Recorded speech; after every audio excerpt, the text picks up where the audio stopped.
SG Consultancy Services. Study MBBS in Russia, Philippines, Uzbekistan. నెయ్యి గురించి కొంచెం కాంట్రవర్షియల్ టాపిక్. ఓకే. ఇప్పుడు అందరూ కొత్తగా న్యూట్రిషనలిస్టులు కావచ్చు, లేకపోతే డాక్టర్స్ కూడా, కొంతమంది కార్డియాలజిస్టులు కూడా నెయ్యి ఎక్కువ తినమని చెప్తూ ఉన్నారు. అయితే నెయ్యి గురించి పరిశోధనలు మొత్తం మనం స్టడీ చేస్తే 1-2 ఆయుర్వేదిక జర్నలిస్టులు తప్పితే ఎక్కడా మేజర్ స్టడీ లేదు. ఎందుకంటే వెస్ట్రన్ వరల్డ్లో నెయ్యి వాడటం అనేది ఉండదు. వాళ్ళు క్లారిఫైడ్ బటర్ అంటారు, గీ అనే మాటే ఉండదు వాళ్ళకి. గీ వాడరు వాళ్ళు ఆహారం ప్రిపరేషన్లో, మనం ఎక్కువ వాడుతున్నాం. అయితే ఈ గీ అనేది ఏంటి? గీ అనేది ఒక సాచురేటెడ్ ఫ్యాట్. దాంట్లో సాచురేటెడ్ ఫ్యాట్ ఉండటం వలన మనం ఇన్ జనరల్ సాచురేటెడ్ ఫ్యాట్స్ మరీ ఎక్కువ తినడం మంచిది కాదు అని చెప్తాం. అయితే నెయ్యి వాడటం వల్ల మనకి బెనిఫిట్స్ వస్తాయి అనేది ఎక్కడా కంక్లూజివ్గా ప్రూవెన్ కాలేదు. బట్ అట్లని నెయ్యి గురించి బాగా బ్యాడ్గా, అంటే నెయ్యి వాడటం వల్ల ప్రమాదం జరిగే అవకాశం ఉంది అనేది కూడా ఎక్కడా పరిశోధనలో రాలేదు. బట్ ఇప్పుడు దాకా మనకు తెలిసిన డేటా బట్టి నెయ్యి ఒక సాచురేటెడ్ ఫ్యాట్ కాబట్టి నెయ్యిని బాగా మనం వెన్నని బాగా బాయిల్ చేసినప్పుడే మనకి నెయ్యి వచ్చే అవకాశం, రిపీటెడ్గా రీహీట్ చేసినప్పుడే వచ్చే అవకాశం ఉంటుంది. కాబట్టి నా ఉద్దేశంలో ఎక్సెస్ మొత్తంలో నెయ్యి తినడం అనేది మంచిది కాదు. సో ఈ విషయంలో ఈ కార్డియాలజిస్టులే కొంతమంది నాతో విభేదించవచ్చు. కానీ నేను చెప్పేది ఏంటంటే, దాని గురించిన కంక్లూజివ్ ఇన్ఫర్మేషన్ లేనప్పుడు మనం ఏ కొవ్వు పదార్థాన్నైనా పరిమితంగా తీసుకోవాలి, దాన్ని ఎక్కువగా తీసుకోకూడదు.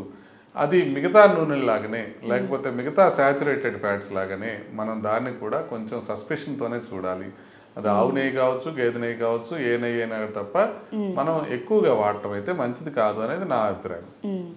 డాక్టర్ గారు, ఇప్పుడు మీరు అన్నట్టుగా పాల విషయంలో కూడా ఒక డౌట్ ఉంది. అంటే ఆవు పాలు అయితే కొలెస్ట్రాల్ తక్కువ ఉంటుంది, లేకపోతే టోన్డ్ మిల్క్ తీసుకోవచ్చు. అంటే గుండె జబ్బులు ఉన్న వాళ్ళు కానీ, మీరు అన్నట్టు బాడీలో హెల్దీ కొలెస్ట్రాల్ లేని వాళ్ళు కావచ్చు. అంటే వాళ్ళు ఏ డైరీ ప్రోడక్ట్స్ వాడితే బెటరు, ఏం తింటే బెటరు? అంటే పాలు ఇప్పుడు మీకు సాచురేటెడ్ ఫ్యాట్స్ ఎక్కువగా ఉంటాయి. నార్మల్గా పాలు హోల్ మిల్క్ తీసుకుంటే,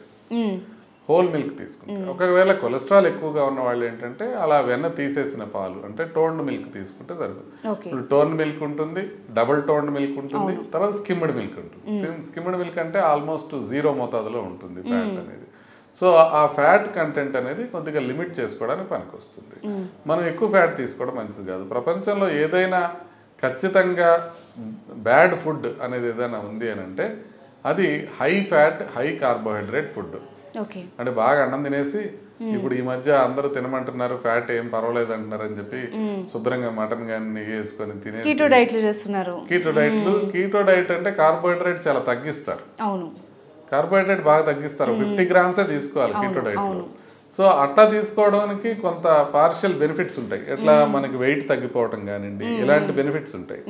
లాంగ్ రన్ లో కీటో డైట్ తో కొంత మేరకు ప్రమాదం జరిగే అవకాశం ఉంటుంది అనేది కొన్ని స్టడీస్ చెప్తున్నాయి. ప్యూర్ స్టడీ లాంటి స్టడీస్ కొంతవరకు చెప్తున్నాయి. కాకపోతే మనకి ఇంకా తెలియదు కీటో డైట్ తో లాంగ్ టర్మ్ లో ఏ రకంగా వస్తుందని.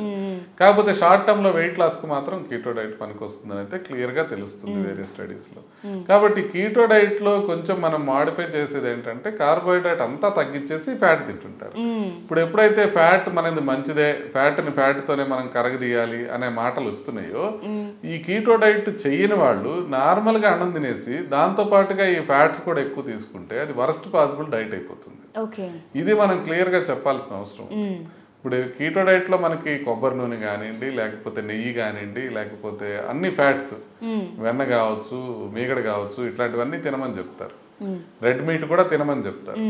సో ఇది కీటో డైట్. సో ఈ కీటో డైట్ తీసుకునే వాళ్ళు కార్బోహైడ్రేట్ కూడా కలిపి కీటో డైట్ తీసుకుంటే మాత్రం అది high carb, high fat diet అవుతుంది. ఇప్పుడు దాకా ప్రూవ్ అయిన అన్నిట్లోనూ వరస్ట్ పాసిబుల్ డైట్ అదే. సో ఆ ట్రాప్ లో పడకూడదు.